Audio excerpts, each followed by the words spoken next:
नमस्कार, सर्वोदय टीवी में आपका स्वागत है। आपके साथ मैं हूं दीपा सिंह। खास मुलाकात के खास कार्यक्रम में आज हमारे साथ मौजूद हैं पलवल से कांग्रेस के पूर्व विधायक व पूर्व मंत्री करण सिंह दलाल। जानते हैं हम इनसे राजनीतिक हालातों के बारे में क्या कुछ कहना है सर का। सर, बहुत बहुत स्वागत है आपका हमारे खास कार्यक्रम खास मुलाकात में। जी, थैंक यू। जी सर, अभी जैसे कि देख सकते हैं किसान आंदोलन काफ़ी टाइम से चला हुआ है और अभी भी चल ही रहा है, तो सर इसके पीछे क्या कुछ कारण है, कमी कहाँ पर है, हल क्यों नहीं निकल पा रहा सर इस बात का? जो आज देश के अंदर किसान आंदोलन पिछले 8 महीने से चला हुआ है, ये पूरी दुनिया का एक अद्भुत एक आंदोलन बन चुका है। और इस आंदोलन को जो इतना लंबा चलाना पड़ा है, उसके लिए अगर कोई सबसे बड़ा कसूरवार है तो भारतीय जनता पार्टी है, जिन्होंने किसान मजदूरों को सजग बाग दिखाए, उनकी आय को दुगना करना, स्वामीनाथन आयोग की सिफारिशों को लागू करना, जो खेती बाड़ी में दवाइयाँ हैं, बीज हैं, खाद है, उनकी कीमत को कम करना, डीजल और दूसरे महत्वपूर्ण जो पदार्थ उपयोग में आते हैं उनकी कीमतों को कम करने का आश्वासन भारतीय जनता पार्टी ने दिया था। और उनके आश्वासन पर देश के किसान और मजदूरों ने भारतीय जनता पार्टी की सरकार को बनाया। सरकार बनने के बाद देश के प्रधानमंत्री श्री नरेंद्र मोदी जी किसान और मजदूरों से किए हुए अपने वादों से मुकर गए और आज भारतीय जनता पार्टी के सांसद, विधायक और दूसरे जो कार्यकर्ता हैं वो किसान आंदोलन की गंभीरता को अच्छी तरह से समझ रहे हैं। लेकिन आज नरेंद्र मोदी के सामने भारतीय जनता पार्टी के किसी विधायक, सांसद या उनके पदाधिकारियों की मजाल नहीं कि वो उनके सामने जाकर के ये कहें कि जो वादा आपने किया था उस वादे से आप क्यों मुकर रहे हैं, क्यों पिछले 8 महीने से देश का अन्नदाता और मजदूर धरनों पर बैठा हुआ है, कितने किसानों की मौत हो चुकी है। उनकी बात को सहानुभूति पूर्वक सुनने की बजाय भारतीय जनता पार्टी आज किसानों को जाति सूचक शब्दों से अपमानित करती है और ये कह करके किसान आंदोलन को बदनाम करने की कोशिश की जा रही है कि ये तो मात्र एक जाति विशेष वर्ग के लोग हैं, जबकि अन्नदाता की कोई जाति नहीं होती।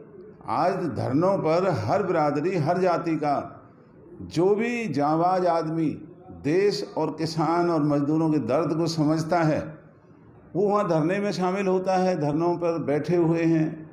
लेकिन भारतीय जनता पार्टी का ये आने वाले दिनों में बहुत बड़ी कीमत बीजेपी को चुकानी पड़ेगी। जिस तरीके से पश्चिम बंगाल में भारतीय जनता पार्टी को मुँह की खानी पड़ी, अब आने वाले दिनों में जो उत्तर प्रदेश का चुनाव है, उत्तर प्रदेश के चुनाव में अन्नदाता और मजदूर वो मिलकर के तमाम देश का किसान मजदूर यूपी के चुनाव में जाएगा और वहाँ के लोगों को ये समझाएगा कि ऐसी बेदर्दी और ऐसी झूठी सरकार को हराने का वक्त आ गया है। तो किसान आंदोलन जो बीजेपी इतना साधारण तरीके से इनको ले रही है, किसान आंदोलन इस बीजेपी को बहुत महंगा पड़ेगा और उसकी कीमत बीजेपी को चुकानी पड़ेगी, जो किसानों को मजबूर किया है धरनों पर, प्रदर्शनों पर, सर्दी गर्मी उसमें यहाँ जो लोग बैठे हैं इन्हें बीजेपी को कीमत चुकानी पड़ेगी। सर, सत्ता पक्ष यह आरोप लगाता है कि कुछ राजनीतिक चेहरे ऐसे हैं जिन्होंने उसे अपने पक्ष में ले लिया है। नहीं तो बीजेपी जब ये समझती है कि राजनीतिक लोग इसमें फ़ायदा उठाएंगे तो फिर बीजेपी क्यों नहीं किसानों के दर्द को समझ रही है। पहले बीजेपी किसानों के झूठे मगरमच्छ के आंसू बहा करके धरना प्रदर्शन किया करती थी। भाजपा के लोग कमीज उतार करके महंगाई और किसानों के प्रति जो भाव में कमी का प्रदर्शन करते थे। तो ये बीजेपी को अगर पता है कि राजनीतिक लोग फ़ायदा उठाएंगे तो वो फ़ायदा क्यों उठाने देने का मौका दे रहे हैं। उन्हें तुरंत किसानों से बात करनी चाहिए और बात करके उनकी मांगों को मान करके इस आंदोलन को समाप्त कराना चाहिए। सर, हाल ही में केंद्र सरकार ने संसद में यह बयान रखा था कि ऑक्सीजन की कमी के कारण किसी की मौत नहीं हुई है। इसको आप किस नज़र से देखते हैं sir? Madam, Bharatiya Janata party का जो घिनौना चेहरा है वो देश के लोगों के सामने उजागर हो चुका है। इन लोगों ने कोरोना काल में भी बेईमानी से धंधा किया, कारोबार किया, लोगों को मरने के लिए मजबूर किया। नकली दवाइयाँ बेचने का कारोबार भाजपा के संरक्षण में हुआ। नकली ऑक्सीजन देश के अंदर बेची गई। वेल्डिंग करने वाली ऑक्सीजन,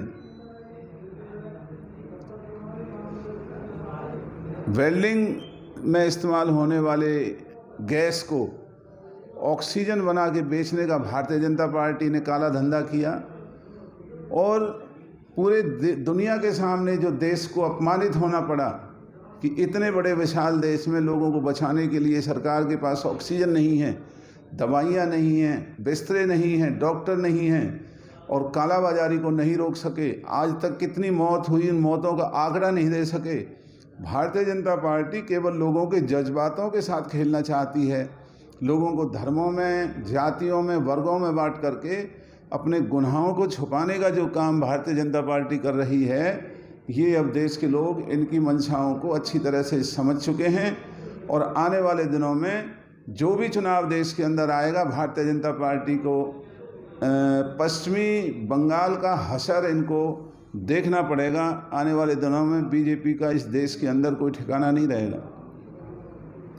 सर, वर्तमान सरकार यह दावा करती है कि उन्होंने लोगों को भ्रष्टाचार मुक्त शासन और भ्रष्टाचार मुक्त नौकरियां प्रदान की हैं। देखिए, ये मैं मानता हूँ कि थोड़ा बहुत भ्रष्टाचार हर शासन में रहता है। भ्रष्टाचार पर कोई भी शासन इस देश में, जब से देश के अंदर आज़ादी कायम हुई है, पूरा भ्रष्टाचार कोई भी सरकार नहीं रोक पाई, चाहे कोई दावा भी करती हो। लेकिन आज भारतीय जनता पार्टी की हुकूमत में भ्रष्टाचार नहीं, शरेआम लूट है और इस लूट में भाजपा के विधायक, सांसद, इनके कार्यकर्ता संलिप्त हैं। किसी भी कार्यालय में, दफ्तर में, सरकारी किसी भी भवन में बिना पैसा दिए, रिश्वत दिए काम नहीं होता। पैसे देने के बाद भी काम नहीं होता है और चारों तरफ नौजवान बच्चों की मोटरसाइकिलों के चालान काटे जाते हैं। चोर डाकुओं को नहीं पुलिस पकड़ सकती, मोटरसाइकिलों को चालान में पकड़ती है। यहाँ हत्याएं, बलात्कार हो रहे हैं, उनकी कोई रोकथाम नहीं। और भाजपा के नेता जो सरकारी महकमों में ज़्यादातर अधिकारियों को रिश्वत दे करके, मोटी रिश्वत दे करके लगाया जाता है और फिर वो अधिकारी अपने आकाओं को जो पैसा दे करके आते हैं, उस धन की वसूली में लग करके भोले भाले लोगों को लूटने का काम कर रहे हैं। तो आज हरियाणा में भ्रष्टाचार नहीं, लूट है, खुली लूट है इस भाजपा की सरकार में और लोगों का उत्पीड़न हो रहा है। लोगों को न बिजली मिलती है, न पानी मिलता है, न सफाई है, न दवाई है। केवल और केवल इस भाजपा की सरकार में अधिकारी और कर्मचारियों के नौकरशाही के हवाले इस हरियाणा को बीजेपी ने जो किया है, आज जनता त्राही त्राही मची हुई है जनता के अंदर और बहुत बुरी बदहाली है। सर, कांग्रेस के वर्तमान हालातों की बात करें तो जो अभी कांग्रेस में वर्तमान हालात हैं, उससे आपको क्या लगता है कि कांग्रेस मजबूती की ओर जा रही है या फिर कांग्रेस गुटबाजी का शिकार हो रही है? गुटबाजी कांग्रेस के लिए एक बहुत बड़ा अभिशाप बनती जा रही है और ये बहुत दुख की बात है कि कांग्रेस, जिस पार्टी ने देश को आज़ाद कराया, जिस देश को आज दुनिया के सामने हर मुकाम पर तरक्की प्रदान की और पूरी दुनिया में भारत का नाम ऊंचा किया, आज कांग्रेस के अंदर मैं मानता हूं कि गुटबाजी है और ये गुटबाजी नहीं होनी चाहिए। और इस गुटबाजी की वजह से जो लोगों की लड़ाई हर कांग्रेस जन को लड़ना बनता था, आज उस लड़ाई को लड़ने में वो कामयाबी हासिल नहीं हो रही जो कांग्रेस को हासिल होनी चाहिए। तो अभी चुनाव में वक्त बहुत पड़ा है और आने वाले दिनों में हम ये स्पष्ट तौर पर कोशिश करेंगे कि ये गुटबाजी समाप्त हो और कांग्रेस के बैनर के तले 36 बिरादरी के दुखों की लड़ाई लड़ने का संकल्प हो, लोगों को इस भाजपा के शासन से मुक्त कराने की मुहिम हो, लोगों को भ्रष्टाचार से मुक्त कराने की मुहिम हो और इस प्रदेश को फिर से जो कांग्रेस के अंदर जो नाम हुआ करता था हरियाणा का, वही नाम प्राप्त हो। तो आने वाले दिनों में हम कांग्रेस के अंदर सभी को संगठित करेंगे, गुटबाजी को समाप्त करेंगे और फिर से कांग्रेस को नए रूप में इस हरियाणा के लोगों के सामने खड़ा करेंगे। सर, कोई मैसेज आप देना चाहेंगे सर्वोदय टीवी के दर्शकों को, लाखों लोगों को? मैं तो एक ही निवेदन करना चाहूँगा, ख़ास करके हमारे जो हरियाणा वासी हैं, हमारा जो ये पलवल, फरीदाबाद, मेवात और ये जो ज़िले हैं, हमें अपने बाल बच्चों को पढ़ाने लिखाने पर जोर देना चाहिए। अगर हमारे इलाके के बच्चे पढ़ाई लिखाई करेंगे तो भाजपा जैसी पार्टी हमें जातियों में, धर्मों में नहीं बांट पाएगी। और पढ़ाई लिखाई जो हम आज हरियाणा में बहुत पीछे हैं, जब तक हमारे ये इलाके पढ़ाई लिखाई में, खेल कूद में और अच्छे कार्यक्रमों को आगे करने में आगे नहीं बढ़ेंगे, तब तक हमारे इलाकों का भला नहीं हो सकता। तो मेरी तो सभी से यही अपील है, सभी राजनीतिक दलों के परिवारों से, कि अपनी राजनीति आप करते रहें, जिस भी दल की राजनीति आपने करनी है, लेकिन अपने बच्चों को पढ़ाएं लिखाएं। इस इलाके के अंदर को मर्यादाएं कायम हो, इस इलाके के अंदर संघर्ष की भावना बने, इस इलाके के अंदर वही भावना बने जो कभी हमने इस इलाके के अंदर देखी थी, जब इस इलाके का नाम पूरे हरियाणा और देश में हुआ करता था। आज हमारे इलाके का नाम धरातल में जो चला गया है, हमें फिर से इकट्ठा होकर के इस इलाके की ताकत को जुटा करके इस देश के अंदर और प्रदेश के अंदर अपनी पहचान बनानी होगी। और अगर पहचान नहीं रहेगी तो हमारे आने वाले समय में हमारे बाल बच्चों का जो भविष्य है वो सुरक्षित नहीं रहेगा। तो दर्शकों, ये थे हमारे साथ पूर्व मंत्री, पूर्व विधायक करण सिंह दलाल, जिन्होंने कहा कि बच्चों की शिक्षा पर जोर देना चाहिए व राजनीतिक हालतों के बारे में भी हमने इनसे चर्चा की। हम ऐसे ही आपकी मुलाकात कराते रहेंगे।